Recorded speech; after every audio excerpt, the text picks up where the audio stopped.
What's up everyone, it's Vivi and welcome back to the channel. So the topic of today's video will be about the future of the Spyro series. More precisely, who would remake the series. Now there's one thing we do know. Crash Bandicoot the Sane Trilogy, it's selling like crazy. Physical copies, they've been sold out in multiple locations. UK retailers, Australia, it topped UK charts within the first 2 days. And it's still #1 seller on Amazon UK. Although we don't have these sales charts for the US, I have no doubt that the game will sell well in the US. Now the chances of Spyro happening, it's high in my opinion. Yes, I'm being optimistic, but come on. Look at it this way, Spyro and Crash, I feel like they can't exist without one another. Crash was known, Spyro as well. You can't have orange without purple. I mean, look at the number of Spyro titles and Skylanders. Activision knew that Spyro was an iconic character. They decided to put him in the Skylanders franchise.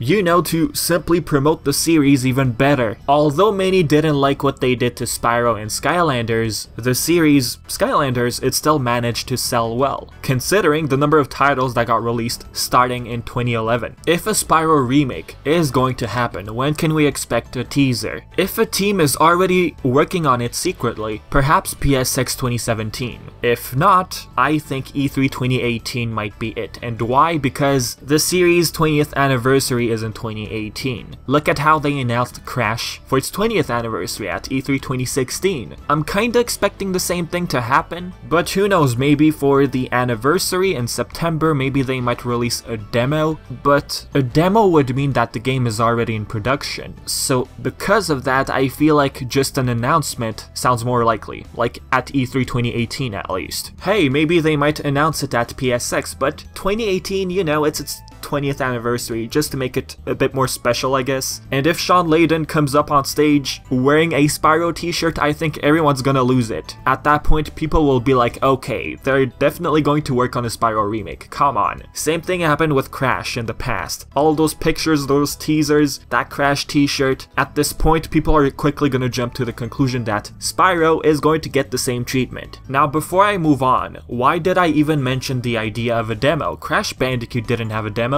Sure, it was playable at some GameStop stores, but I'm talking about like a legit demo. I don't know if you remember, if you input the code that you would input in the original to play Spyro, a demo, doing the same thing in the Sane Trilogy in the main menu, it deselects Continue and New Game, and this only works for Warped, as if something is supposed to be there, but I might be overthinking, maybe it's just a bug, but one can hope. It's probably just a coincidence. I mean, you had a Spyro demo with Crash Warped, inputting the code in the Sane Trilogy deselects those two options. And the thing is, you don't even have to input the whole thing. Hey, maybe this could hint towards a future Spyro demo, but who knows. So guys, now the question is the following. Who will develop it? One obvious choice is Vicarious Visions. They do it. They would love to do it. They're aware that many people are asking for a Spyro remake. A month ago, there was this interview with IGN at E3 2017, and they did say that they know that people want a Spyro remake. Now about Vicarious, they only worked on one Spyro game, and it was a crossover on the Game Boy Advanced. Would they do the classic 3 Spyro games justice? I mean, I'm impressed with what they did with the Insane Trilogy, so why not? I could see them remaking Spyro as well. Also, I think they'd work on Crash Team Racing. I know a lot of people want that game as well. Hey, I mean look, another cartoony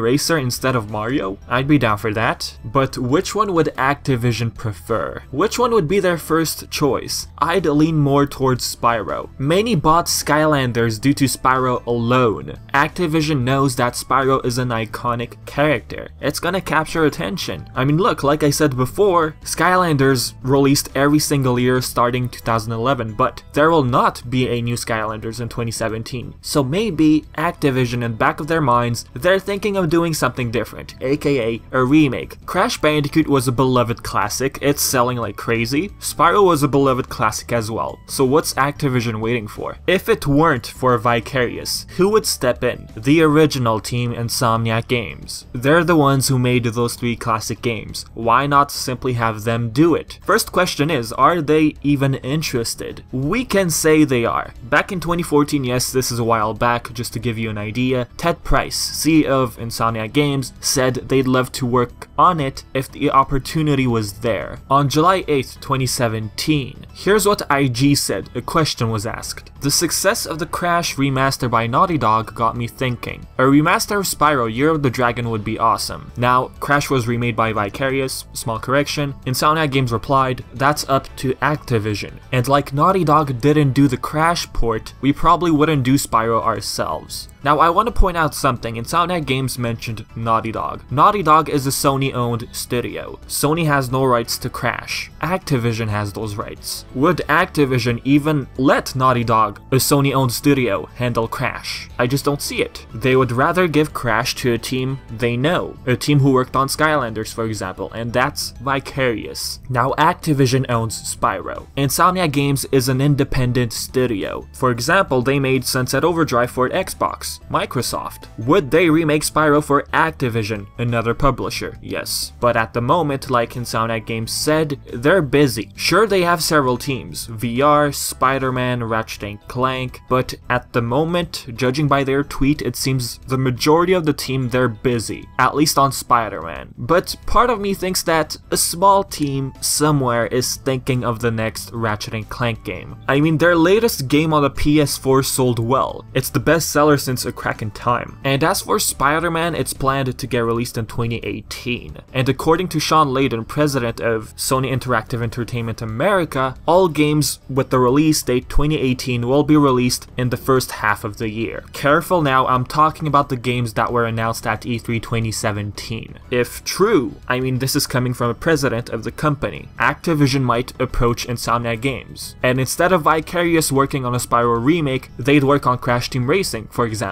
Again, why didn't Activision approach Naughty Dog to work on the Crash remake? Because Naughty Dog is owned by Sony, Vicarious Visions is owned by Activision. Plus, if Crash were remade by Naughty Dog, it probably would have remained exclusive to the PS4. Now, the Sane Trilogy seems to be exclusive, but nothing has been shared these days. We don't know if it's a timed exclusive, but it's Activision. They might release it on different consoles in the future. So back to Insomniac Games. They said it themselves. It's up to Activision. But honestly, I'd imagine IG working on the next Ratchet & Clank game after Spider-Man PS4 gets released. Now, what about what Shuhei Yoshida said? He's apparently open to remaster and remake ideas. Here's what was mentioned by him. You can find this quote on Push Square. And speaking on PlayStation Live earlier today, Worldwide Studios president Shuhei Yoshida said the following: "We are listening to the fans to bring back whatever they tell us to consider. In other words, if there's a particular franchise or classic game you'd like to make a comeback, now's the time to start making some noise."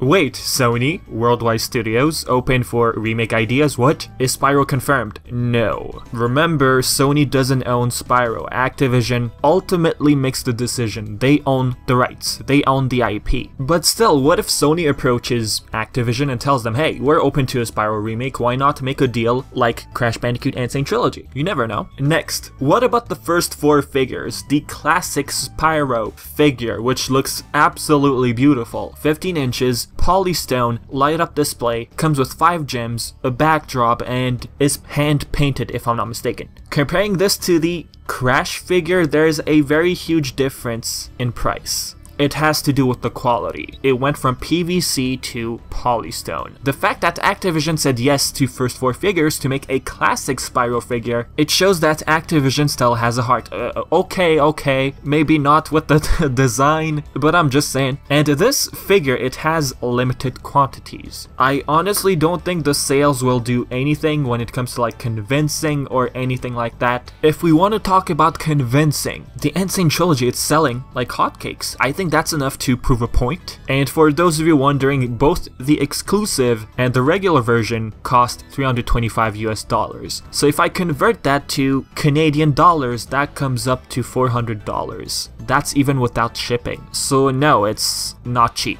Last thing before I end the video, what about Backbone Entertainment, who merged with Digital Eclipse a long time ago? And who is this Digital Eclipse I'm talking about? Well, they apparently had started working on a Spyro prototype back around, I think, 2002, 2003. Around the time Enter the Dragonfly was a thing. Now at first, this project was supposed to be a spin-off of Agent 9, a character from the Spyro series. I even made a video about this, going more into detail if you're interested. Digital Eclipse worked on 2 Spyro titles for the Game Boy Advance, Season of Ice and Season of Flame. I mean, maybe they could work on it secretly, I don't know, it's up to Activision, they decide, they pick the developer. Honestly, I'd lean more towards Vicarious Visions, because Backbone, these days, it seems like they're busy on ports. But anyways, I don't want to make this video too long for you guys, I'm gonna leave it at that. So with that being said, leave your questions in the comment section below if you have any. And as usual, I've been Vivi, and thank you for watching.